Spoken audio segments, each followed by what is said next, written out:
Is the phone gonna work for you?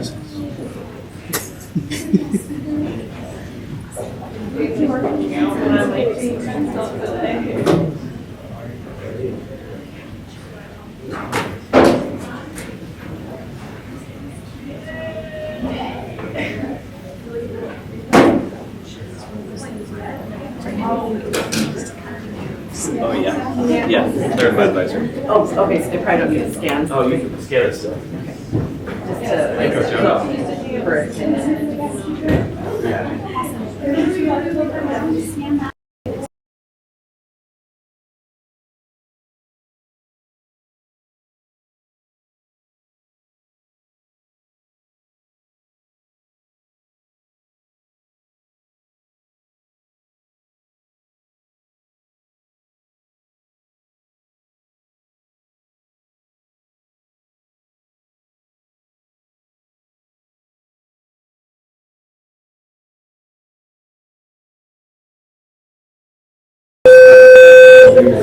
Otherwise,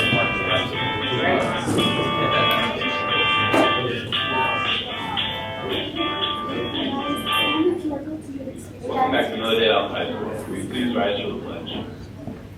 Scan that QR code, guys. No, that's ready? Begin. I pledge allegiance to the flag of the United States of America and to the republic for which it stands, one nation, under God, indivisible, with liberty and justice for all. And now for today's For lunch, we have Genie Chicken Quesadilla. Hello, Alta students. The driver's ed rings will be operating this next month. Please make sure to move your car off the driver's ed rings every day by 3 p.m. Cars not moved off the rings by 3 p.m. will be ticketed or towed. Please make plans to move your car off the driver's ed rings every day by 3 p.m. That means if you play spring sport or part of a spring club and have game days or practice days, please make sure you move your car each day off the range by 3 p.m. Thank you for your attention and have a good go on. You're now offering live and school enrollment options right here at Alta. I would encourage you to learn information about how you can set up that live and regular fun game. I guess I should say today, not tonight. Yeah. 3:30, right? 40th Annual Chocolate Walk Festival will be on May 17th. The theme this year is street art design. Our season 2 are available as Lydia and Orhn. If you look back for your son, Every day. Come to meet the pros event this Tuesday, April 30th, today in the library during advisory. We are excited to hear from Coach Orhn's brother, J.D. Ohrn, about how he turned his hobby into a successful business, which takes care of fish tanks at shields across the country. National Honor Society application numbered by be a part of an active organization that represents value character, development, and leadership. You have a qualified investigator who receives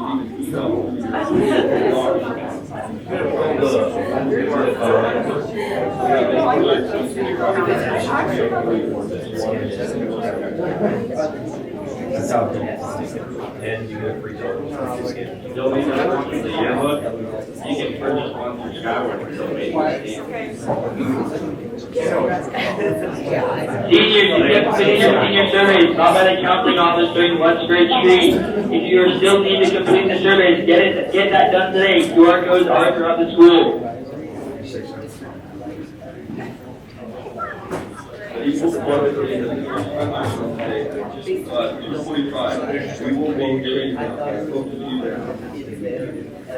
Now for Joseph Jew. If you're not in school, just stand in the corner. It's always 90 degrees. Now for John. We should come up for a voice tonight at their senior and have one to read at this place. So miss our baseball team as they need today for, and wish our volleyball team good luck as they play having today. And remember, Alta, that's why.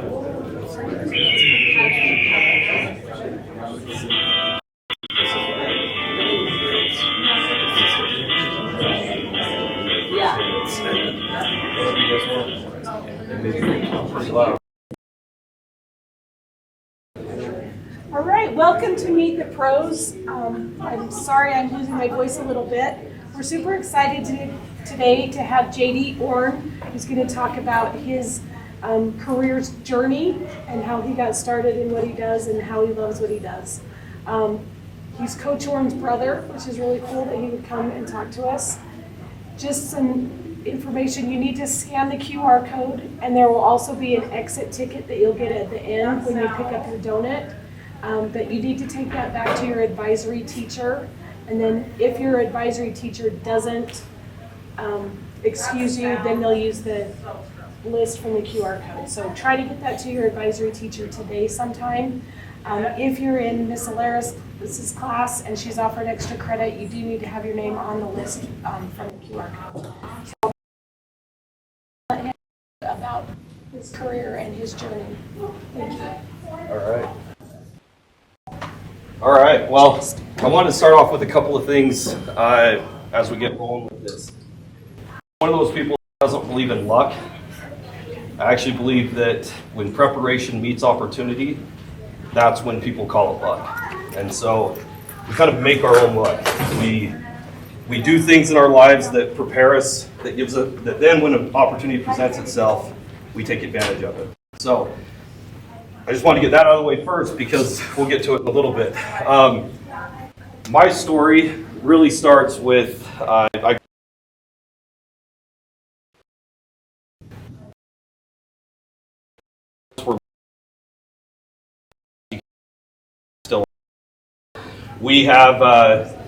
we've always battled, we've always competed. I went to Bingham High School. I graduated from there. I got cut from the football team as a sophomore and ultimately rolled all the way back and coached on the varsity staff at that high school. So a couple of things that I kind of took from my growing up is that I was always going to win everything. I'm going to beat you in everything that we do. And that's just my mentality. And even if I'm not ahead in the score when the clock runs out of time, I look at that as a learning experience, not a loss. So I don't lose, I learn. So those are a couple of the things that really have driven me in my life and in my life journey. So I have a couple of little visual things that I wanted to do. How many people here want to be an entrepreneur? Raise your hand. Let's see it. Okay. How many people here would like this $100 bill? How many people really want it? Who really wants it? Like really, who wants it? Take it. Who wants it? We need to come up. Who really wants it? I want it. Who really wants it? If I come up and take it, will you give it? Who really wants it? If I come up and take it, will you give it to me? Who wants this $100 bill? Are you actually offering the 100? Who wants this $100 bill? Not offering the 100. Okay. Who wants it?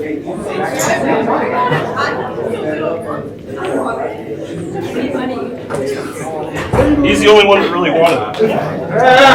Right? It's yours. Okay, so preparation means opportunity. Okay, you might say he's lucky, right? Was he lucky? No. So who really wanted that? That guy. Okay. In life is scattered with $100 bills. They are laying everywhere. You just have to stop and pick up.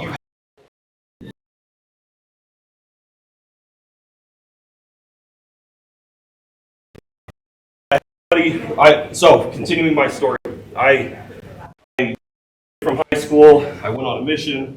I got home. I started going to college, and I realized I was wasting my, and I realized it wasn't for me. Schooling wasn't for me. Now, I love to learn. I read hundreds of books. I'm always reading. I'm always listening to podcasts. I'm always listening to self-improvement stuff because I love to learn. And when I dropped out of the community college and started my own business, I really got after it. And I love to work.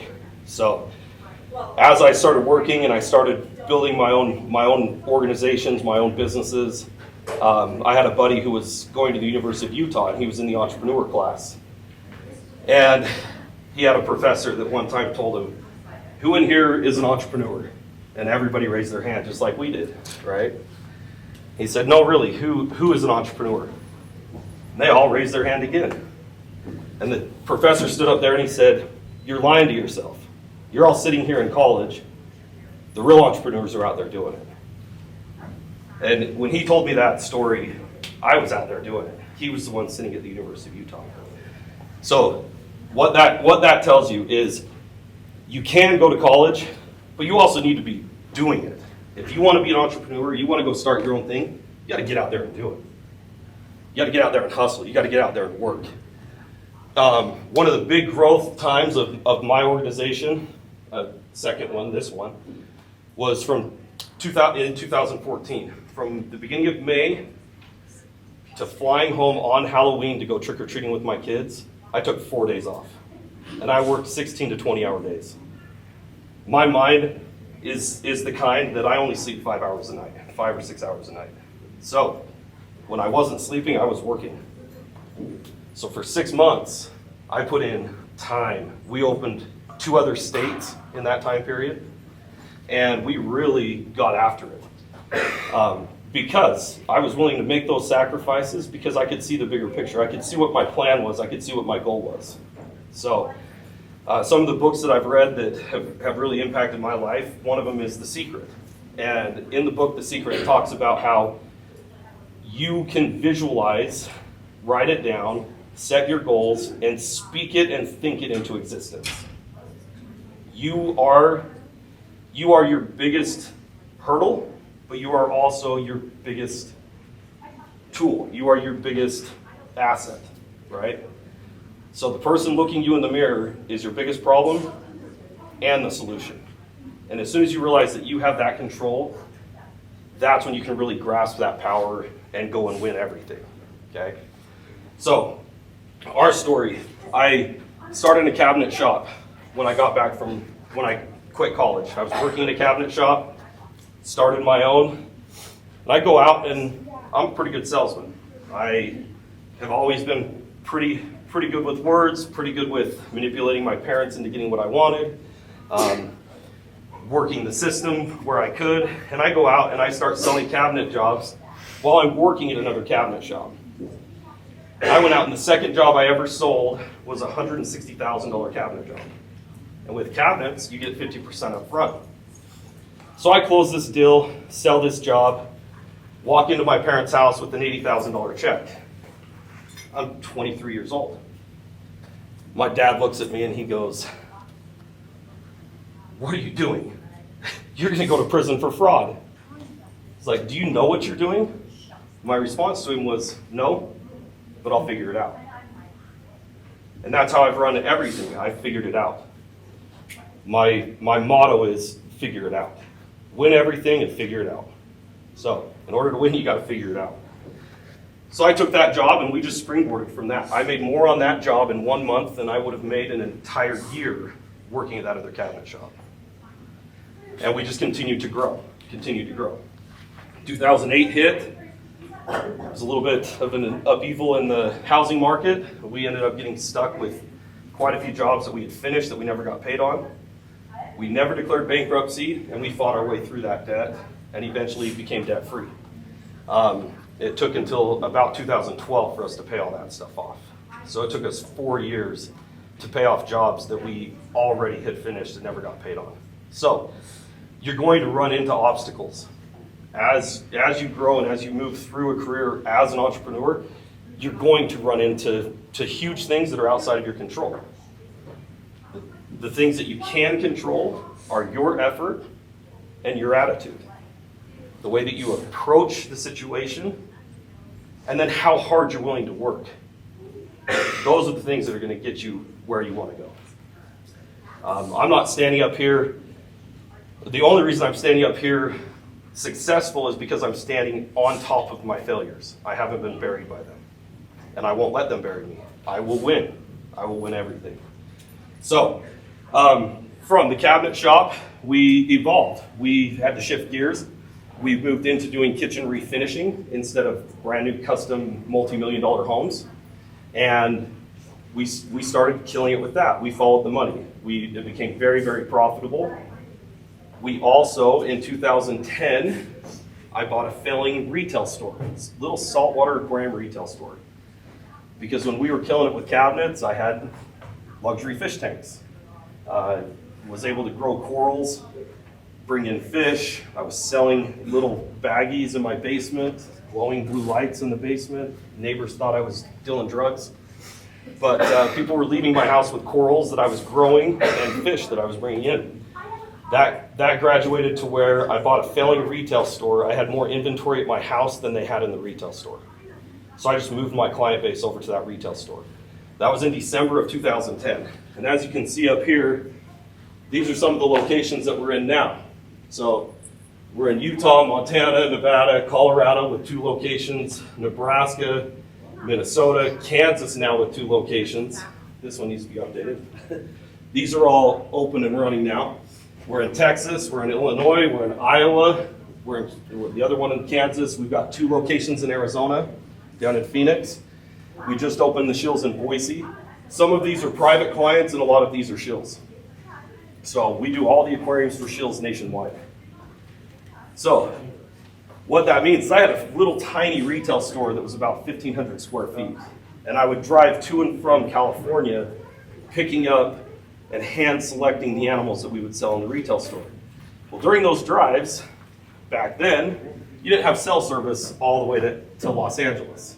So a lot of time was spent thinking. I read a lot of books, I did a lot of audio books. One book that had a big impact was The E-Myth, and the E-Myth Revisited. And it really talks about economies of scale, and it talks about how you as in your industry have to think outside of the box. So I'm thinking about this industry. A big business in the industry had just sold for $60 million. I'm looking at that and I'm like, if that's the biggest one in the industry, this is a tiny industry. How can I take a little fish store and buy an island?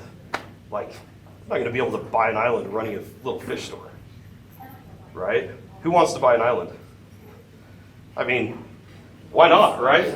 So to have like private plane island money, you're not going to do that in an industry that the biggest company sold for $60 million. So I had to think outside the box. How can I do this in a way that is completely different from anyone else that's ever come, anyone else that's ever been in this industry? And that's where the wheels started to turn. I realized staying in one state, in one location, was never going to get me to that. So, as you can see, we expanded. We found a very niche market, very, very specialized service that we provide, and then we chased it. Eventually I ended up closing the cabinet shop because the fish world got too big for us. We evolved, started to open up some of those other locations, and some of these private clients that we take care of have some pretty unique animals. So you always hear that joke of if you love what you do, you never work a day in your life. Well, I can tell you it's still a lot of work. And there will be times when it sucks. And you've got to find a way to push through that. So not every aspect of what you do is something that you will love.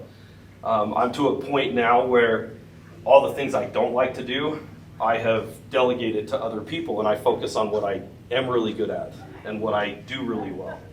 But I've had to do everything in the organization at some point. And so now this is just a little presentation that we did. We do something like this that we share with potential clients. The clients that we deal with now are usually billionaires, 100 millionaires, guys that really want to have something that no one else has. And so that's really where we focus. Shills has been a really good client for us. We've done all of their aquariums since Sandy, when the Shills and Sandy opened. It's a really cool story about that. I had a client over at Jordan Commons, and it was a sushi place. And the owners had just kind of left it, and the employees were running it, and eventually Larry H. Miller came in and locked the door. Well, the employees called us and they said, hey, we need you to come take all the fish out.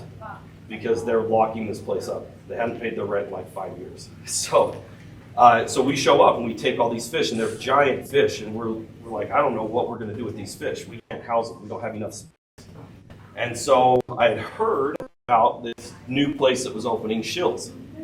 And I made a couple of phone calls, got connected to the right person. I said, hey, I have a bunch of really big fish that I can't house. I heard you guys have a big aquarium. Can I just give them to you?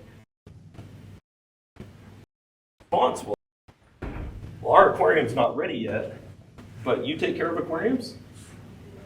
Do you want to come give us an estimate on taking care of ours?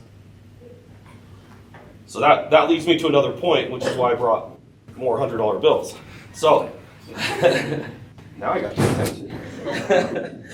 So the lesson here is the mentality of abundance. So if we hold on to our money, we hold on to our money, how hard is it to get another $100 bill in there?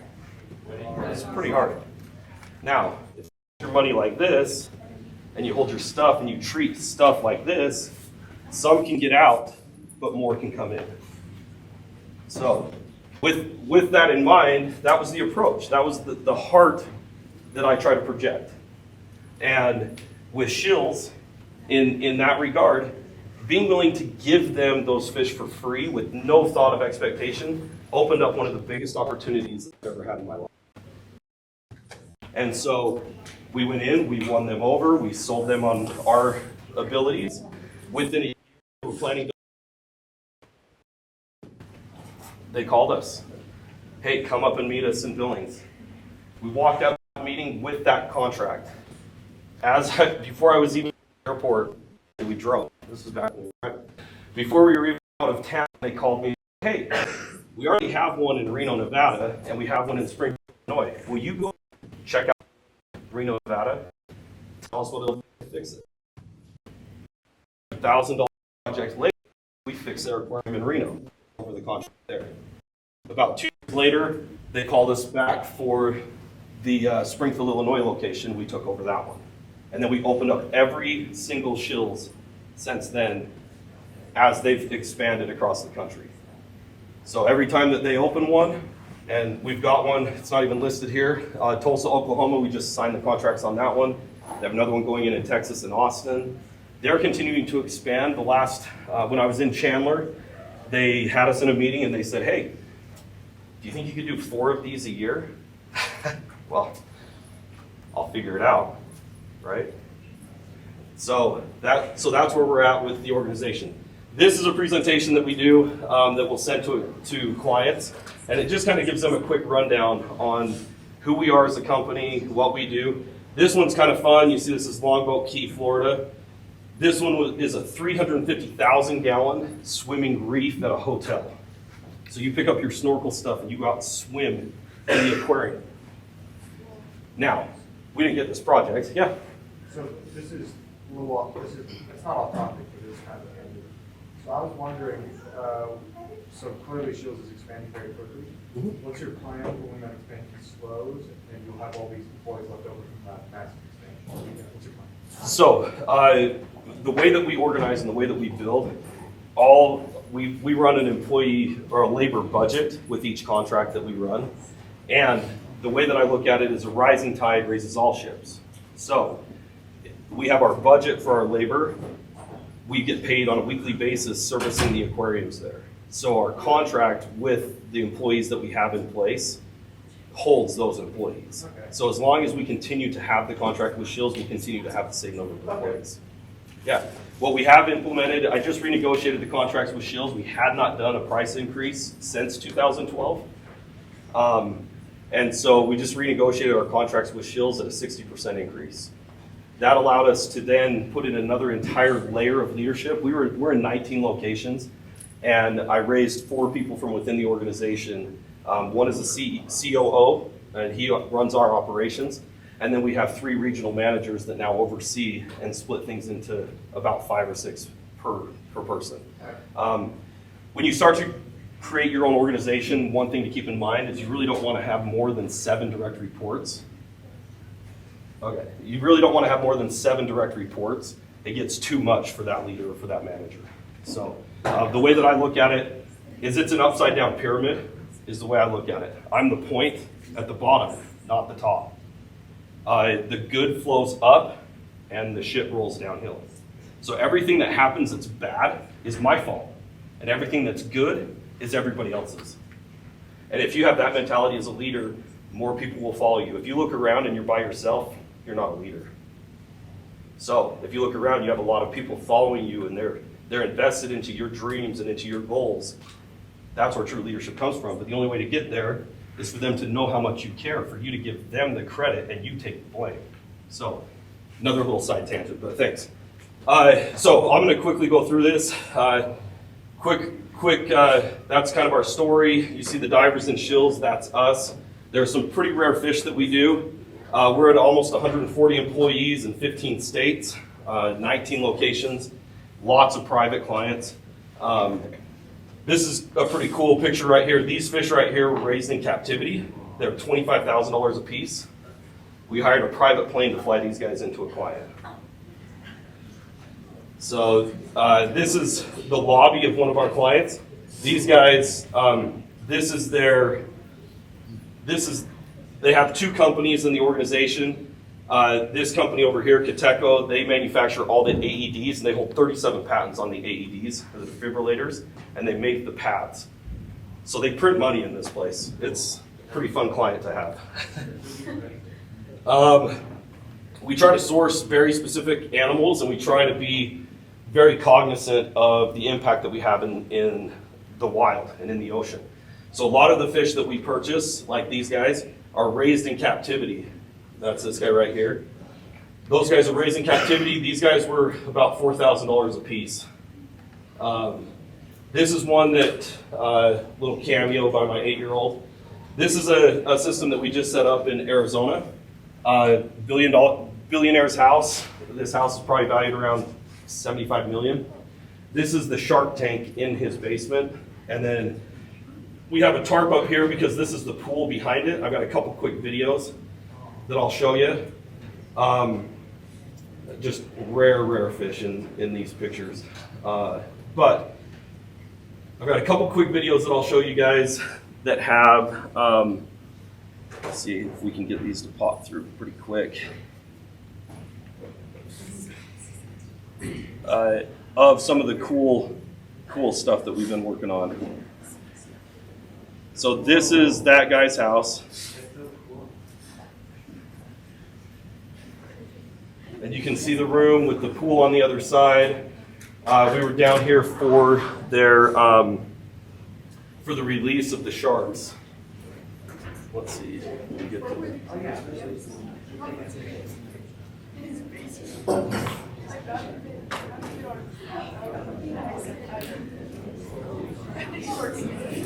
So this is as we're getting the sharks ready to go in. That's a 27-inch black tip reef shark. Just swimming around in a garbage can. And then here's some of the sharks as they've been released. So we have 2 black tips in here, and you can see them cruising. We call all those other guys lunch, but hopefully not today.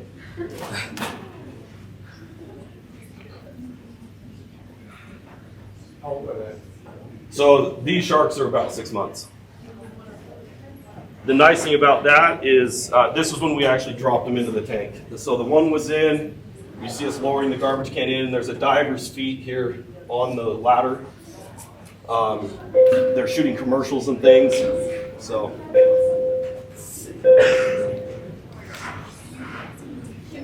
yeah. Thank you guys for attending. You're welcome. Thank you. So I have a question. Yeah. What job do you work on? Reef Ohrn. It's like building aquarium. Yeah. Oh, that's we do. Big aquarium. Whoa. Yeah, thank you. Oh.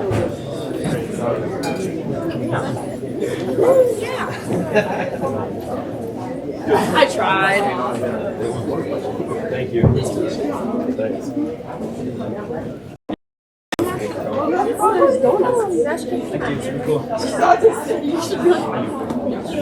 Watch it, right?